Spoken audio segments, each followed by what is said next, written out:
America को जिस भाषा में समझ आता है वही भाषा भारत ने यूज करना शुरू कर दिया है, क्योंकि अमेरिका के साथ क्लोज जाकर भारत ने रशिया के साथ अपनी कई दशकों पुरानी पार्टनरशिप को खतरे में डाला था।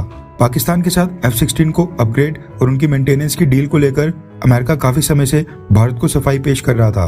अमेरिका का कहना था कि ये F-16 काउंटर टेररिज्म ऑपरेशंस में इस्तेमाल होने हैं, इसलिए इनको अपग्रेड किया जा रहा है। व्हाइट हाउस ने इस डील को लेकर कहा कि हमारी पाकिस्तान के साथ बहुत ही लिमिटेड पार्टनरशिप है, जबकि भारत के साथ फ्यूचर ओरिएंटेड और बहुत ही ब्रॉड लेवल के ऊपर पार्टनरशिप है। एक तरफ अमेरिका भारत के खिलाफ स्टेप्स उठा रहा है तो दूसरी तरफ भारत को ही बटरिंग की जा रही है, हमें मस्के लगाए जा रहे हैं। दरअसल यूएन जनरल असेंबली के बाद डॉक्टर एस जयशंकर साहब को अमेरिका के ऑफिशियल्स के साथ मीटिंग करनी थी।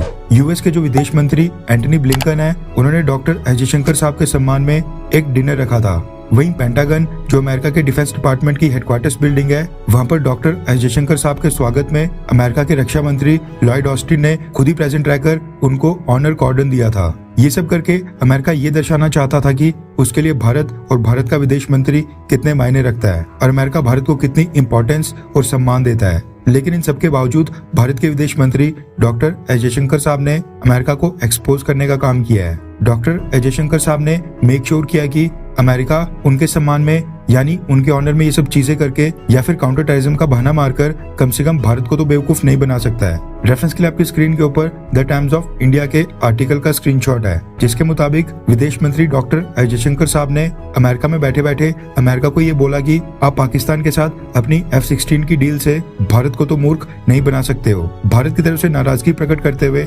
पाकिस्तान और अमेरिका के रिश्तों के ऊपर डॉक्टर एस जयशंकर साहब ने कहा कि सच कहूं तो अमेरिका और पाकिस्तान के रिलेशन से अंत में किसी को फायदा नहीं हुआ है, ना पाकिस्तान को और ना ही अमेरिका के इंटरेस्ट को। अब ये अमेरिका के ऊपर निर्भर करता है कि वो ये देखें कि पाकिस्तान के साथ उनके संबंध से उनको क्या फायदे हैं और उनको आखिरकार क्या मिल रहा है। अमेरिका के एंटी टेररिज्म ऑपरेशंस का बहाना मारने पर विदेश मंत्री एस जयशंकर साहब ने कहा कि आप इस तरह के बयान देकर किसी को बेवकूफ नहीं बना सकते हो।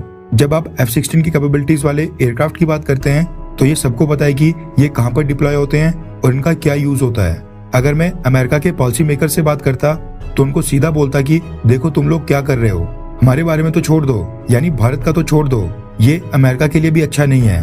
पिछले 3 साल में हमारे संबंध किस लेवल के ऊपर पहुंच गए हैं और उससे पहले आपने क्या कीमत पे की है, यानी पिछले 3 सालों में भारत और अमेरिका कितने करीब आ गए थे और ये F-16 की डील करके अमेरिका ने उसके ऊपर पूरी तरह से पानी फेर दिया है। डॉक्टर एस जयशंकर साहब ने कहा कि F-16 की डील काउंटर टेररिज्म ऑपरेशंस के लिए है, इस तरह की बातें बोलकर तुम किसी को मूर्ख नहीं बना सकते हो। हमारे विदेश मंत्री एस जयशंकर साहब ने ये सारी स्टेटमेंट्स इंडियन अमेरिकन डायस्पोरा के साथ मीटिंग के दौरान दी है। इस इवेंट के बाद उन्होंने अमेरिका के विदेश मंत्री एंटनी ब्लिंकन और डिफेंस मिनिस्टर लॉयड ऑस्टिन के साथ भी मुलाकात करनी थी। आप सोच ही सकते हैं कि इतनी बोल्ड स्टेटमेंट के बाद डॉक्टर एस जयशंकर साहब कितने कॉन्फिडेंट और क्लियर शब्दों में अमेरिका के सामने अपनी नाराजगी जाहिर की होगी। डॉक्टर एस जयशंकर साहब की इतनी बोल्ड स्टेटमेंट के बाद सोशल मीडिया के ऊपर एक वर्ग ऐसा भी है जो डॉक्टर एस जयशंकर साहब के लिए कह रहा है कि उनको इतनी बोल्ड स्टेटमेंट पब्लिकली नहीं देनी चाहिए, यानी पब्लिक मंच के ऊपर वो जिस तरह से बाकी देशों को अटैक करते हैं वो उनको नहीं करना चाहिए। इसके ऊपर आपकी क्या राय है? क्या आपको डॉक्टर एस जयशंकर साहब का ये बोल्ड और ओपन अंदाज पसंद है, हाँ या फिर ना? नीचे कमेंट करके अपनी राय जरूर बताएं।